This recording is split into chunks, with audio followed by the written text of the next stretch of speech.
O Evangelho segundo Marcos é um dos primeiros relatos da vida de Jesus e nossas primeiras tradições históricas ligam este livro a um escriba cristão chamado Marcos, ou João Marcos.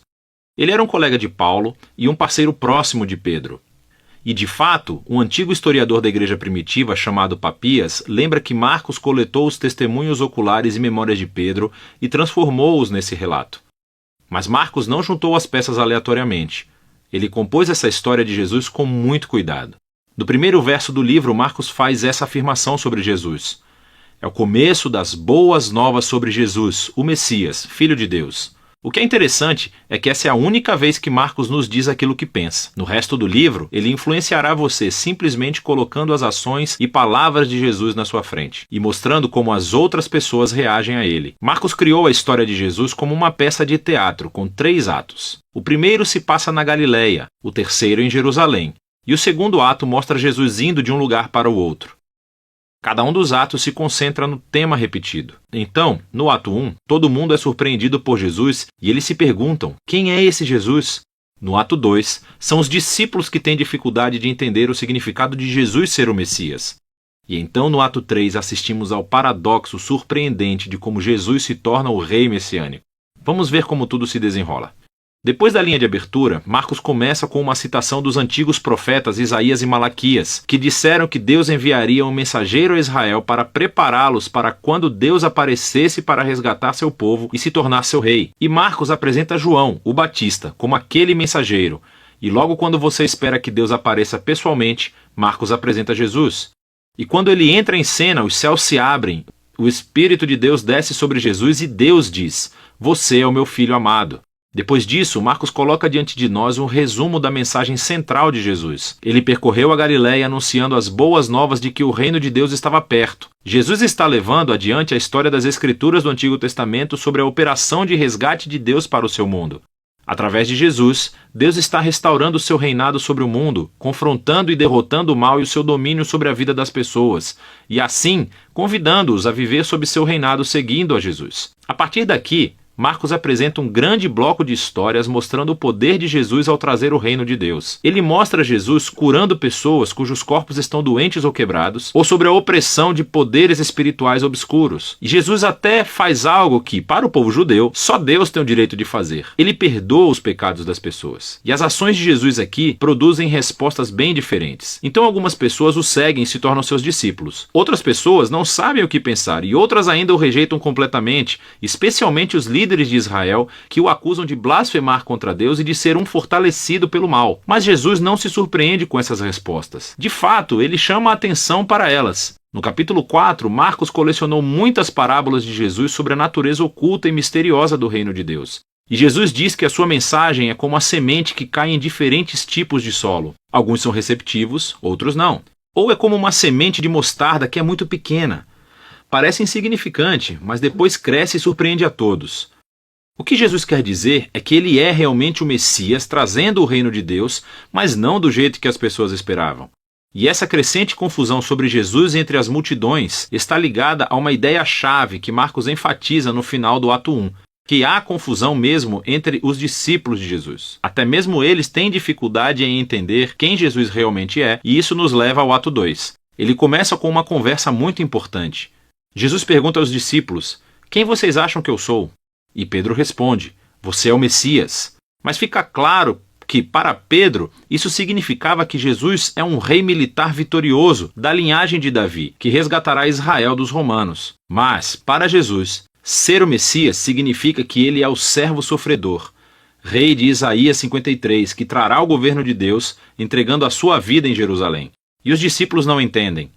Eles acham que seguir o rei Jesus significa fama, status e importância, e Jesus deixa claro que segui-lo é como morrer, como carregar a sua própria cruz. Significa rejeitar a violência, o orgulho e o egoísmo e dar a própria vida pelos outros em atos de serviço e amor. Ele repete a mesma conversa outras 2 vezes. E tudo isso culmina na declaração importante de Jesus de que o Filho do Homem não veio para ser servido, mas para se tornar um servo e dar a sua vida pelos outros. Ainda assim os discípulos não entendem. Eles respondem com confusão e medo. E assim, aqui no ato 2, Marcos escreveu outra história importante que ecoa a introdução do livro. Jesus leva 3 dos seus discípulos até uma montanha e de repente se transforma. Ele está brilhando com luz e glória e uma nuvem o envolve. Agora, isso é como a glória do Deus de Israel que apareceu há muito tempo atrás no Monte Sinai. E então os 2 profetas que estavam na presença de Deus no Monte Sinai, Moisés e Elias, aparecem ao lado de Jesus enquanto Deus anuncia de novo: "Este é o meu filho amado." Colocando essa história no meio de todas essas conversas no ato 2,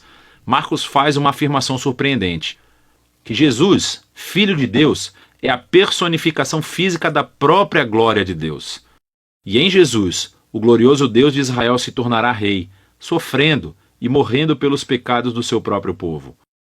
É uma afirmação intrigante, que confunde e assusta os discípulos quando eles saem da montanha, o que nos leva ao ato 3. Jesus faz uma entrada real e pública em Jerusalém para a Páscoa. As pessoas o chamam de Messias. Então ele entra no pátio do templo e afirma sua autoridade real, expulsando os ladrões e bandidos e interrompendo o sistema sacrificial. Isso inicia uma semana inteira de Jesus debatendo e confrontando os líderes de Israel, condenando sua hipocrisia. E eles decidem traçar um plano para matá-lo.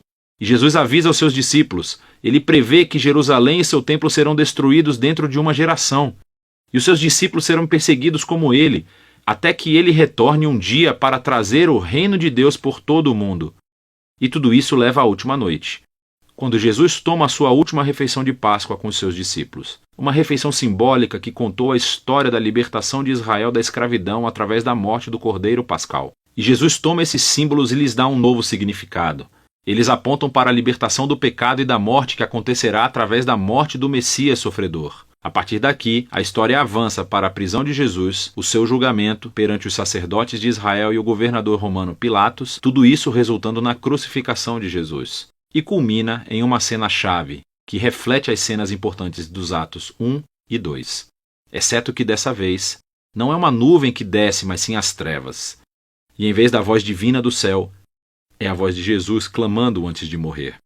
O mais surpreendente é que é um soldado romano que vê Jesus morrer, e ele entende e anuncia quem Jesus é.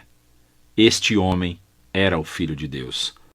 Ele é a primeira pessoa na história a reconhecer a afirmação chocante sobre a identidade de Jesus, que é o Filho crucificado de Deus, que é o Messias, Jesus de Nazaré, que morreu pelos seus amigos e pelos seus inimigos. Depois disso, o corpo de Jesus é colocado em um túmulo, e no primeiro dia da semana, 2 mulheres do seu grupo de discípulos vão ao sepulcro e descobrem que o túmulo está vazio e que a pedra havia sido removida. E um homem angelical informa que Jesus não está aqui, que ele ressuscitou dos mortos. E então ele ordena que eles sigam e contem a boa nova de que Jesus está vivo para os outros discípulos, que ele os encontrará de volta na Galileia. As mulheres ficam muito assustadas. Marcos diz que elas fugiram do túmulo aterrorizadas, sem contar a ninguém, pois estavam com medo. E é assim que o livro termina, com os discípulos de Jesus mostrando o mesmo tipo de medo e confusão que concluíram os Atos 2 e 1. Agora, se você olhar a Bíblia, verá que o Evangelho de Marcos tem mais coisas no seu final, em que Jesus aparece e fala com seus discípulos. Mas há também uma nota dizendo que este final não faz parte do livro original. E isso só é encontrado em manuscritos posteriores, menos confiáveis.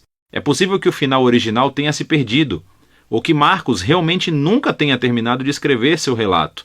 Mas é mais provável que esse final abrupto seja intencional. Toda a história se concentrou na afirmação chocante que intrigou os discípulos de Jesus do começo ao fim, que esse Jesus sofrido, crucificado e ressuscitado é o Messias, o Filho de Deus, que o amor de Deus e o reino invertido foram revelados quando Jesus morreu pelos pecados do mundo. E assim, essa história termina sem final e força você, o leitor, a lidar com essa afirmação muito estranha e escandalosa sobre Jesus. E você, vai fugir como os discípulos? Ou você vai reconhecer Jesus como seu rei e contar as boas novas? E só você pode responder a essa pergunta. E é disso que trata o Evangelho de Marcos.